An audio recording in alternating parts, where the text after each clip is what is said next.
Cricket హిస్టరీలో ఒకరికి semi-final అంటే భయం, ఇంకొకరికి ఫైనల్ అంటే ఒక శాపం. ఒకడు చోక్ అవుతాడనే ముద్ర, ఇంకొకటి కప్ దాకా వెళ్ళి మిస్ చేసుకున్న అన్లక్కీ ట్యాగ్. మరి ఈ బ్యాటిల్ ఆఫ్ చోకర్స్లో ఈసారి తల దించేది ఎవరు, చరిత్ర తిరగ రాసేది ఎవరు?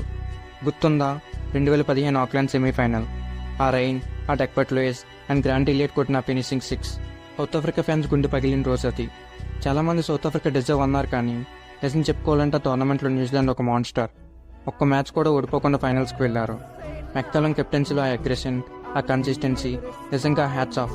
కానీ సౌత్ ఆఫ్రికా ఇండియన్ పాకిస్తాన్తో గ్రూప్ స్టేజ్లో ఓడిపోయారు. క్వార్టర్ ఫైనల్స్లో శ్రీలంకను కొట్టారు, ఓకే, కానీ ప్రెజెంట్ టైంలో న్యూజిలాండ్ ముందే హ్యాండ్ ఇచ్చేశారు. క్రూషియల్ మూమెంట్స్లో సౌత్ ఆఫ్రికా ఫీల్డింగ్లో మిస్టేక్స్ వేస్తే న్యూజిలాండ్ మాత్రం ఐస్పోల్గా గేమ్ని ఫినిష్ చేశారు. And the biggest twist, south ఆఫ్రికాలో పుట్టిన గ్రాంట్ ఇలియటే ఆ రోజు ప్రోటీస్ని దెబ్బ కొట్టాడు. చివరిలో ఇలియట్ స్టేన్ని లేపి ఓదార్చిన సీన్, అది కదా స్పిరిట్ ఆఫ్ క్రికెట్ అంటే. కానీ ఈసారి సీన్ మొత్తం రివర్స్.